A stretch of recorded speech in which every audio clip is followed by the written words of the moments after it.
Given that there's so many new apps and resources, YouTube videos, online content to learn language, why is it that so many of us struggle and why isn't everyone fluent? Because you'd think that like when something new comes out, like a car or something, it takes a while to be adopted. But like even a social media platform like Instagram or Facebook, most people are using it. However, with language learning, you think that now it's 2026 and there's so much like this. There's AI, there's different apps that you can download and use, free and paid. So you think that if you ask someone who's learning a language, okay, how many languages can you speak? You'd expect to hear three, four, five. Oh yeah, I can speak Spanish, Italian, and German and French fluently because there's so many apps. However, people still struggle. And the thing that to question yourself is, why is that the case? So why is it that it's so difficult to learn language, and what are we missing? What are you language learners, if you're watching this video, what is it that you're missing? And my theory, based on 13 years of language experience learning Spanish and Italian as a native English person, is this. So there's two sides to this, in my belief. Firstly, it's because it requires effort and consistency to learn language. So the effort side is very different. So obviously social media, you've got Facebook, you've got Instagram, all those platforms. All those, you don't require effort to join that. That's why there's so many people on it. When it comes to buying things, maybe the smartphone that was invented, and all you have to do is buy it. You don't have to learn anything. But then with the skill, that's different. It's not just a transfer of money from you to the shop. You have to change your brain. Whenever you learn something, your brain, the synapses or connections inside it, have to form new ones, and that requires energy, effort, and repetition, just like at the gym. If you want to be good at bicep curls, lifting more weights, your body then adapts to that because you expose yourself to it. And that's how, basically, if you want to learn something, your brain has to put effort into it, and that's different to buying something. So even though these apps are available, you can use it, but then because of the fact that it requires effort, our brains naturally, from a survival perspective, don't want to put effort into something where there's no guarantee of it being worthwhile.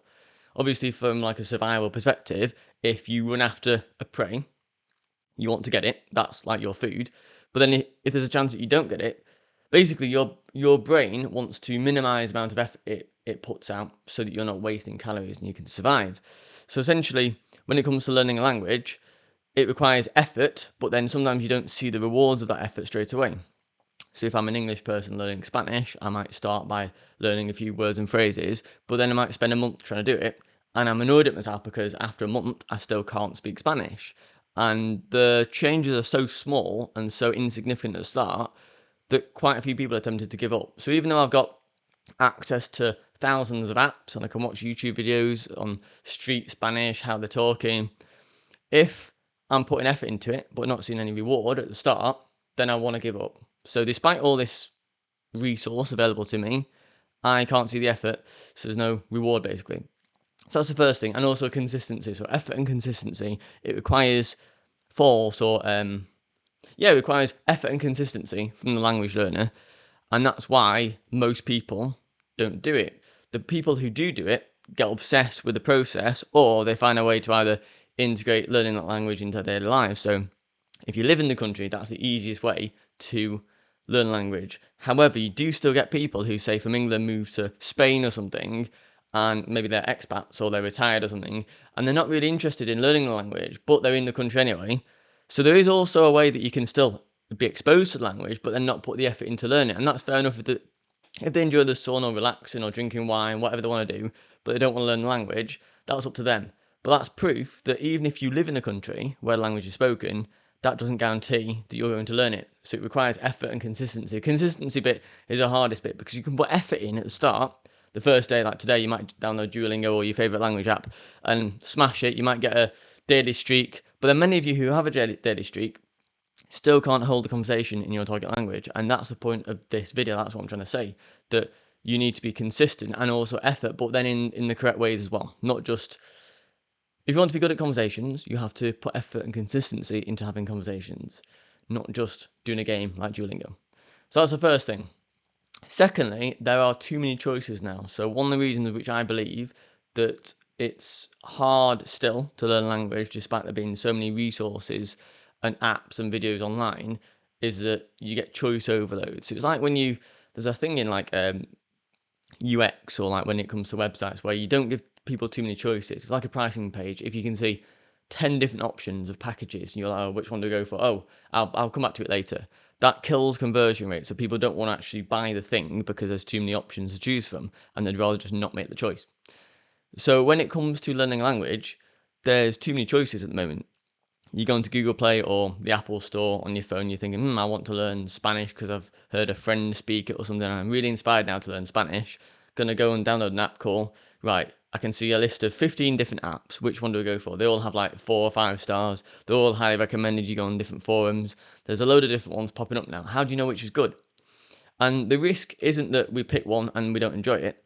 The risk is that we pick one and it's not gonna get us fluent as quick as another one.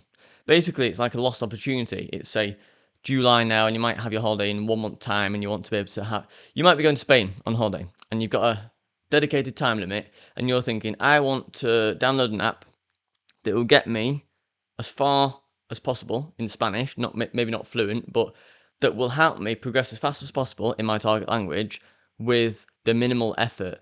You want the biggest bang for your buck, but then it's hard to know which app does this for you.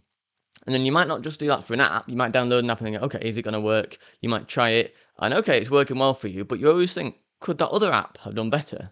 Maybe the second one down on Google Play might have been better for me, but you'll never know that. And that's what your brain is thinking when it's struggling to decide. So that basically the point of this is that if we pick the wrong choice in our mind, maybe we're watching YouTube videos and we think, oh, we should be writing down grammar instead. There's so many different methods to learn language, and there's so many free, like different YouTube channels, different resources that you can use to learn it. But you're thinking, oh, if I pick the wrong one, am I wasting my time, or am I being not quite as efficient as learning that language as I could do if I pick something else? The reality is, you will never know. And that's the same with any life choice. You won't know what the other decision is. But the best you can do is think, okay, this is better than nothing. The alternative is to not do anything at all, or think, okay, I'll start learning Spanish next week or tomorrow. I'll do it tomorrow. Famous quote. But then that never happens because you're like, what's changing? You don't know where. You have the same question to yourself, which is, there's so many apps and resources available. Which one do I choose? And if you don't pick a choice then, that same choice will be facing you tomorrow as well. So that'll still put you off. So the best way around that, first of all, is, well, accept these two things. So the fact that language learning requires effort and consistency. Understand that if you want to learn language, you will have to put some effort in. That's why the goal of why you want to learn it. It can just be for fun or for a hobby, but it's more, gives you a higher chance of success if you've got an emotional, or if you have a goal based, maybe love, like maybe your partner is from a different country and you want to be able to speak with her family or something, or his family. That's a motivating force. But if it's just for a hobby, that's fine. But just understand that if you do a little bit and often, if you do something, that's better than nothing, first of all. So if you make a start, you download Duolingo or a different language app, or you watch a video on YouTube, that's better than nothing. And literally 5 minutes, like once a day, is better than trying to cram it in 2 hours on a Sunday evening studying grammar. But yeah, and also the second bit is too many choices now. Accept that whatever choice you're going to pick, that's better than picking nothing at all. So you might pick this language app, you might pick that method of doing things, you do that. Ultimately, the best way of working out what your best learning style is to learn a different language is try a method, see if you like it, see if you don't like it, see if you feel a kick. The best way to know that is if you're studying something, or maybe you're doing past tense, or you're talking about ordering food in a restaurant, and the next time you come back to it, you know, oh yeah, I know that word, you're more familiar with it. That means your brain has been activated, and it is learning stuff, basically. It means it's working. So in that sense, continue doing things that you semi-enjoy as much as possible. And also when you feel it's making a difference and you're actually understanding a bit of it, keep doing that thing. For me, if I sat down and wrote grammar down, I would not remember any of it. But if I hear it on a podcast or a YouTube video, I think, wait a minute, that was past tense for a specific time period that's happened. Oh, okay, so they're using that word ending then. Okay, that's fine. And you'll be doing that as well. So you'll be working out, okay, what's going on here? So people learn differently, but the best way to learn for yourself is to work out what's working. And don't worry about picking the wrong choice, because you'll never be able to reverse it anyway. You'll never know the difference.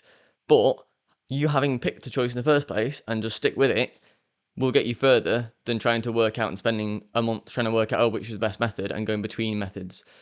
So yeah, that's what I want to say. So there's so many different apps and resources to learn language, why is it that we're not all fluent? Because it's because of these things: effort and consistency, and also choice overload.